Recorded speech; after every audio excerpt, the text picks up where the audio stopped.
کر دے تو فرشتے مجھے دوزخ کے حوالے،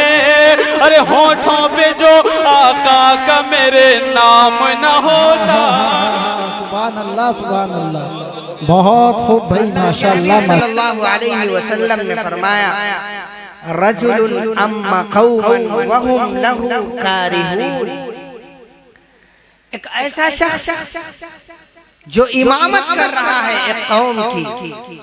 اور اس قوم کے لوگ اس کو پسند نہیں کر رہے، اس قوم کو پسند نہیں کر رہے، وہ قوم کے لوگ اپنے آپ کو وہ شخص امام کہہ رہا ہے، اپنے آپ کو وہ شخص قاضی کہہ رہا ہے، اپنے آپ کو وہ شخص عالم اور مفتی کہہ رہا ہے، لیکن اس کی جو رعایا ہے، اس کے ماتحت رہنے والی جو قوم ہے، اس کی باتوں کو جس قوم کو سننا چاہیے تھا، وہ قوم اسے عالم ماننے کو تیار ہی نہیں ہے، وہ قوم اس کو امام ماننے کو تیار ہی نہیں ہے۔ کیوں؟ اس لیے کہ اس کے اعمال وہ نہیں ہیں جو اللہ کے نبی صلی اللہ علیہ وسلم نے بتائے تھے کہ ایک قاضی، ایک عادل، ایک امام، ایک عالم، ایک مفتی، ایک واعظ کے اندر ہونے چاہیے۔ اگر وہ یہ عمل کرتا تو ظاہر سی بات ہے کہ اس کی قوم بھی اس کو پسند کرتی، اور جب وہ امامت کرتا تو اس شخص کی نماز اللہ کے ہاں لکھی جاتی اور اس نماز کو اللہ کے ہاں پہنچایا جاتا۔ اگر اس طریقے کا معاملہ ہے کہ ہماری قوم ہماری لیڈرشپ کو، ہماری قیادت کو، ہماری امامت کو، ہماری عدالت کو، ہماری خطابت کو اگر پسند نہیں کر رہی ہے تو ہمیں سب سے پہلے اپنے اصلاح کی ضرورت ہے۔ ہم اپنی اصلاح کریں، اپنے اوپر محنت کریں، اپنے اوپر فکر کریں، اپنے آپ کو سدھاریں۔ جب ہماری زندگیوں میں عمل آئے گا، جب ہماری زندگیوں میں سدھار آئے گا، ہماری زندگیوں میں فکر ولی اللہ ہی آئے گی، ہماری زندگیوں میں نبی پاک صلی اللہ علیہ وسلم کی سیرت، اللہ کے احکامات پر عمل آئے گا، تو اس کا اثر ڈائریکٹ ہماری رعایا پر ہوگا، ہماری قوم پر ہوگا۔ اللہ تعالی ہمیں عمل کی توفیق عطا فرمائے۔ دوسری بات، نبی پاک صلی اللہ علیہ وسلم نے فرمایا، یہ ایک ایسی حدیث ہے میرے پیاروں، میرے عزیز دوستو، کہ جس میں اللہ کے نبی صلی اللہ علیہ وسلم نے علماء کو بھی نصیحت کی، عوام کو بھی نصیحت کی، خواتین کو بھی نصیحت کی، غرض یہ کہ ہر قسم کے، ہر کیٹیگری کے لوگوں کے لیے اس میں سبق دیا ہے۔ جو پہلے میں نے بات بتائی اس کے مخاطب ہم اور آپ ہیں، ہم سب سمجھ رہے ہیں۔ اللہ کے نبی صلی اللہ علیہ وسلم نے فرمایا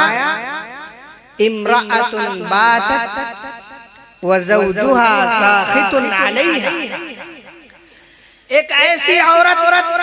جس نے اپنے شوہر سے لڑائی کر لی، اختلاف کر لیا، انبن ہو گئی، شوہر ناراض ہو گیا، اب وہ عورت اس حال میں اپنی رات گزار رہی ہے کہ شوہر ناراض ہے، اور وہ اس میں چاہے تہجد کی تلاوت کرے، تہجد پڑھے، یا پورا قرآن پڑھ لے، یا قرآن کو گھول کر پی لے، اللہ کے نبی صلی اللہ علیہ وسلم نے فرمایا کہ اس کی عبادتیں، اس کی دعائیں، اس کے استغفار اور اس کے تسبیح کے دانے گھمانے، ان سب سے کوئی فائدہ نہیں ہے۔ اس کی نمازیں اس کے سروں سے ایک بالش اوپر بھی نہیں پہنچ رہی۔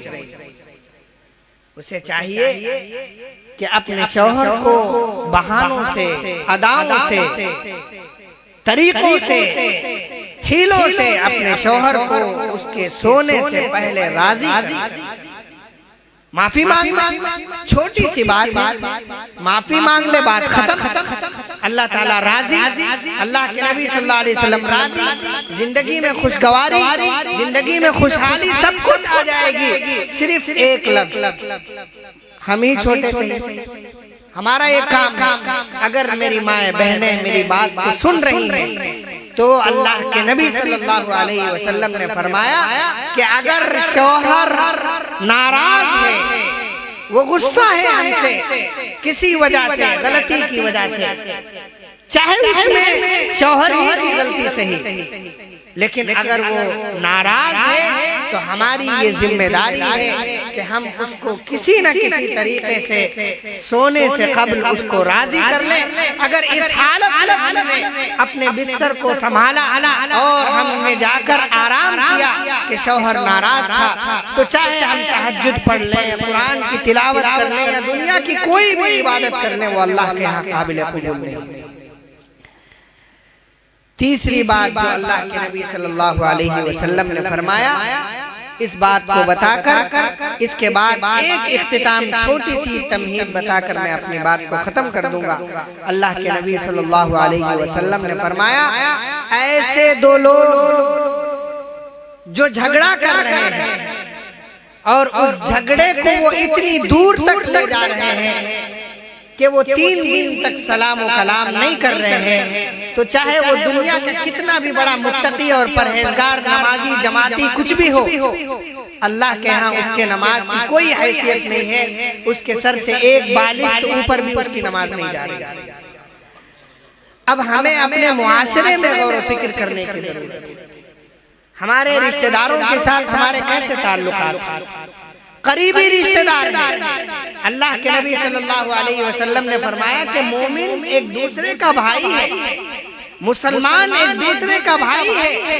اتنے عظیم مسلک کے ماننے والے، اتنے عظیم مذہب پر عمل کرنے والے، ایسی تعلیمات کی حامل قوم اور امت اپنے چھوٹے سے اختلاف کی بنیاد پر سالوں ایسے تعلقات ہیں جن کو ہم بھول جاتے ہیں، سلام و کلام نہیں کرتے، ناراض ہوتے ہیں۔ لیکن میرے محترم بھائیوں، اگر ہمارا اختلاف ہوا ہے اور ہم اس کو 3 دن سے پہلے ختم نہیں کر رہے ہیں، تو اللہ کے نبی صلی اللہ علیہ وسلم فرما رہے ہیں تمہاری دنیا کی کوئی بھی عبادت قابل قبول نہیں۔ ہمیں اپنے معاشرے میں غور و فکر کرنے کی ضرورت ہے، سوچنے کی ضرورت ہے۔ میں نے آپ کے سامنے قرآن کی ایک تلاوت، 2 معتبر حدیثیں، صحیح حدیثیں آپ حضرات کے سامنے رکھی، جس میں اللہ کے نبی صلی اللہ علیہ وسلم اس بات کی طرف ترغیب دلا رہے ہیں کہ بھائی سب مسلمان ہو، ایک جسم ہو، ایک رشتے کے مالک لوگ ہو، تمہیں اس طریقے سے اختلاف زیبا نہیں دیتا۔ آج باطل طاقتیں صرف اس وجہ سے کامیاب ہو رہی ہیں کہ ہم مختلف حصوں میں بٹے ہوئے، کوئی دیوبندی ہے، کوئی بریلوی ہے، کوئی کچھ ہے، کوئی کچھ ہے، کوئی کچھ ہے، الگ الگ ٹولیوں میں اپنے اپنے مذہبوں کو لے کر، اپنے اپنے مسلکوں کو لے کر، اپنے اپنے اختلاف کو لے کر ایک جھنڈ بنائے ہوئے ہیں۔ دشمن جب چاہتا ہے آہستہ آہستہ ختم کرتا جاتا ہے، اپنے مقصد میں کامیاب ہوتا چلا جاتا ہے۔ اور اگر وہی مختلف جھنڈ، مختلف جماعتیں، مختلف طاقتیں اگر ایک ہو جائیں تو شاعر کہتا ہے متحد ہوگے تو کہلاؤ گے غازی مومن، متحد ہوگے تو کہلاؤ گے غازی مومن، منتشر ہوگے تو قسطوں میں صفایا ہوگا۔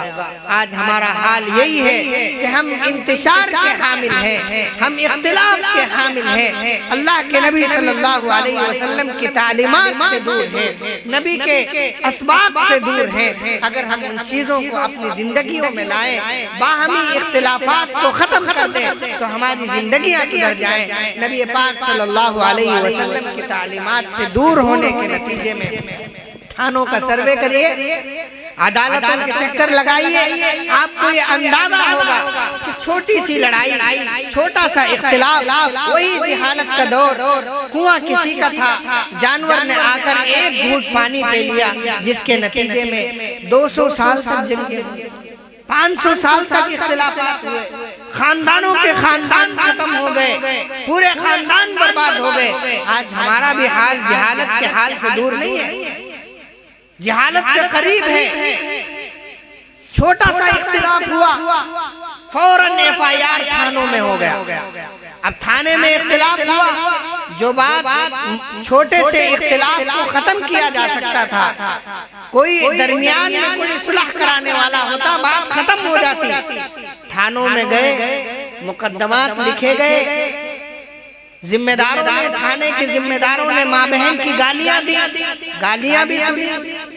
ہماری موٹی اور گاڑھی کمائی جو محنت سے ہم نے کمائی تھی، لاکھوں روپے صرف اس لیے خرچ کیے کہ ہم اس مسلمان بھائی کو ذلیل کریں گے، اس کو رسوا کریں گے،